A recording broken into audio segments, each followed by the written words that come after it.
लेकिन एक बात मैं अपने अंतःकरण से जब दुखी हुआ, परसों जब महामहिम राज्यपाल के अभिभाषण पर चर्चा हो रही थी और विपक्ष के अध्यक्ष उन्होंने अपने चिर परिचित अंदाज में ठुमका लगाते हुए आपके राज्यपाल शब्द इस्तेमाल किया। ये मैंने सुना, सदन की रिकॉर्डिंग में भी नोट है। क्या राज्यपाल सिर्फ सत्तारूढ़ पार्टी की है? क्या राज्यपाल सदन के 200 एमएलए के नहीं है? क्या राज्यपाल कांग्रेस के नहीं है? क्या राज्यपाल राजस्थान की 8 से 8.5 करोड़ जनता के नहीं है? ये बात अत्यंत अशोभनीय थी। इससे मेरे जैसा जो व्यक्ति समाज की सेवा राजनीति के माध्यम से करना चाह रहा है, उसके दिल को दुख पहुंचा है। नहीं, बात सही है। अभी ठुमका भी दिखा दूंगा आपको, अंत में आप वो भी देख लेना। आप तो रोज देखते हैं। इस अवसर पर मैं गंगानगर विधानसभा क्षेत्र की जनता का आभार व्यक्त करना चाहूंगा, जिसने मुझे जनप्रतिनिधि के रूप में जन सेवा का मौका दिया है। माननीय सभापति जी, महामहिम राज्यपाल ने अपने अभिभाषण में राज्य सरकार की 1 वर्ष की उपलब्धियों का जिक्र किया है। ये उपलब्धियां वे हैं जिनके साकार होने की बात प्रदेश की जनता बेसब्री से जो रही थी। पिछले 5 साल, 1 साल हमारे आने से पहले यानी 2023 से पहले जनता इस बात के लिए बेसब्र थी कि कब ये राज बदले और कब जन सेवा का मौका मिले। यह उपलब्धियां किसी एक क्षेत्र से जुड़ी हुई नहीं थी, बल्कि हर उस क्षेत्र से जुड़ी हुई उपलब्धियां थी जिससे प्रदेश का विकास होता है और जनता को राहत मिलती है। माननीय सभापति जी, प्रधानमंत्री श्री नरेंद्र मोदी जी की सोच देश की अर्थव्यवस्था को विश्व में 3रे नंबर पर ले जाने की थी। माननीय मुख्यमंत्री श्री भजनलाल जी शर्मा उनकी सोच को दृष्टिगत रखते हुए प्रदेश के विकास को गति देने के हर संभव प्रयास कर रहे हैं। राजस्थान खनिज, खाद्यान्न और दुग्ध उत्पादन में समृद्ध है।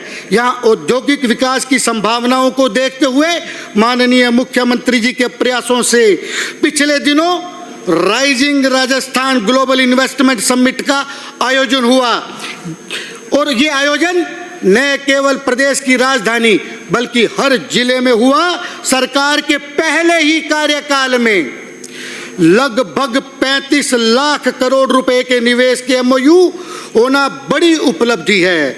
जब ये एमओयू मूर्त रूप लेंगे तो प्रदेश में औद्योगिक क्रांति का सूत्रपात होगा और साथ ही साथ युवाओं को रोजगार मिलने का सपना भी पूरा होगा। माननीय महोदय, मैं ये बताना चाहूँगा कि अभी राइजिंग राजस्थान पहले बजट में आया है, दूसरे बजट में स्पार्कलिंग राजस्थान आएगा और तीसरे बजट में राइजिंग शाइनिंग राजस्थान। सभापति जी, अभी परतें खुलेगी, रुको, जिस क्षेत्र से मैं जुड़ा हूं वो भी बताऊंगा। सभापति जी, प्रदेश के कई जिले आज भी जल संकट का सामना कर रहे हैं। चुनाव के समय प्रधानमंत्री जी और माननीय मुख्यमंत्री जी ने ईस्टर्न राजस्थान कैनाल को लेकर जो वादा जनता से किया था उस पर काम शुरू हो गया है। इस परियोजना के पूरा होने से प्रदेश के 17 जिले की पेयजल आवश्यकता तो पूरी होने के साथ लगभग 4 लाख हेक्टेयर भूमि में सिंचाई होने से प्रदेश का खाद्यान्न उत्पादन भी बढ़ेगा।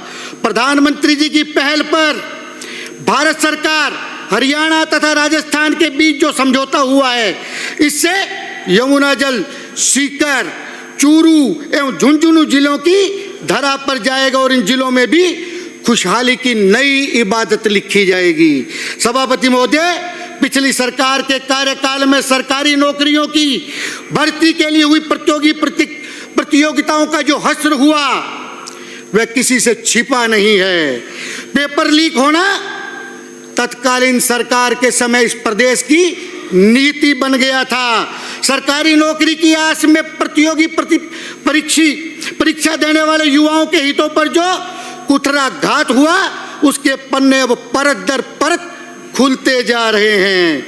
मुख्यमंत्री जी ने पदभार ग्रहण करते ही एसआईटी का गठन कर निष्पक्ष जांच के आदेश दिए तो पूर्ववर्ती सरकार के कार्यकाल में बेरोजगार युवाओं के साथ हुए छल की कड़वी सच्चाई सामने आ गई।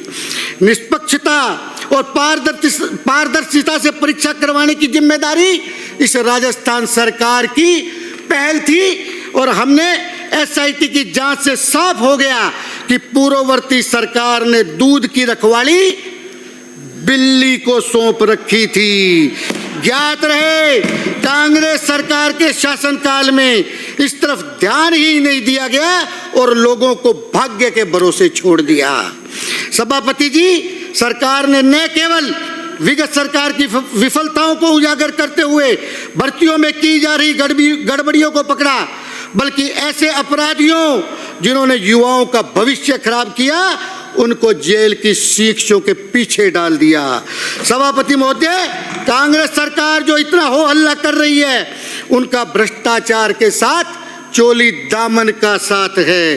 पूर्ववर्ती सरकार के नुमाइंदे भ्रष्टाचार में किस कदर लिप्त थे, इससे पता चलता है कि पूर्ववर्ती सरकार के समय गठित आरसीए कार्यकारिणी के खिलाफ स्टेडियम निर्माण से लेकर मैच के दौरान हुए घोटाले के विरुद्ध वर्तमान आरसीए की एडहॉक कमेटी ने जांच करवाते हुए 363 पन्ने, सुन लो कांग्रेसियों,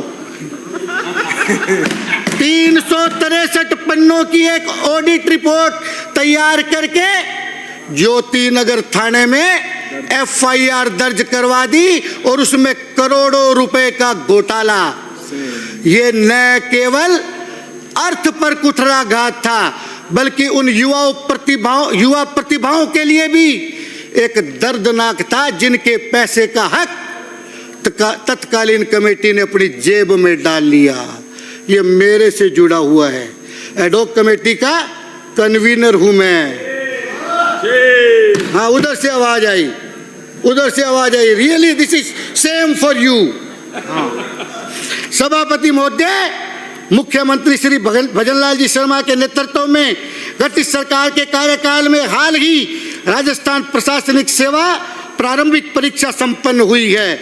मुख्यमंत्री जी ने इस परीक्षा को लेकर प्रशासन एवं पुलिस के अधिकारियों को जो निर्देश दिए थे, उसी का परिणाम है कि परीक्षा निर्विघ्न संपन्न हुई और परीक्षा देने वाले परीक्षार्थियों ने पेपर और व्यवस्था को लेकर के संतोष व्यक्त किया। सभापति महोदय, कैंसर एक ऐसी बीमारी है जिसका उपचार करवाते करवाते परिवार आर्थिक रूप से टूट जाता है। मेरे जिले में कैंसर रोगियों की उपचार के लिए बीकानेर, जयपुर और अन्यत्र उच्चतर सेंटरों पर जाना पड़ता है। और आज भी आप देखें तो गंगानगर से बीकानेर का ट्रैफिक कैंसर मरीजों का लगभग 3000 के करीब है। ऐसे में सरकार ने अपने कार्यकाल के पहले ही साल में श्री गंगानगर के जिला चिकित्सालय में कैंसर विंग की स्थापना की और इससे कैंसर रोगियों के परिवार पर जो उपकार किया, उसके लिए मैं व्यक्तिगत रूप से और गंगानगर की जनता की तरफ से माननीय मुख्यमंत्री जी का आभार व्यक्त करता हूं। कैंसर के बेहतर इलाज के लिए आधुनिक लीनियर एक्सीलेटर मशीन भी श्री गंगानगर जिला चिकित्सालय को मिल गई है, जिसके लिए मुख्यमंत्री जी का पुनः आभार।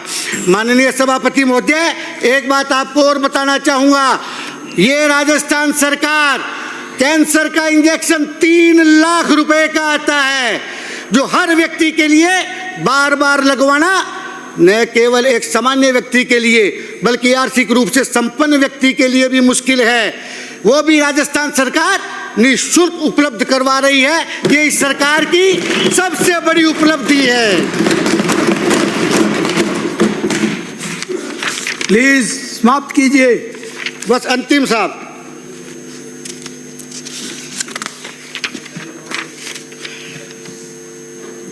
घर घर जल पहुंचाने के माननीय प्रधानमंत्री नरेंद्र मोदी जी के सपने को कांग्रेस शासन काल में बिल्कुल धराशायी कर दिया गया।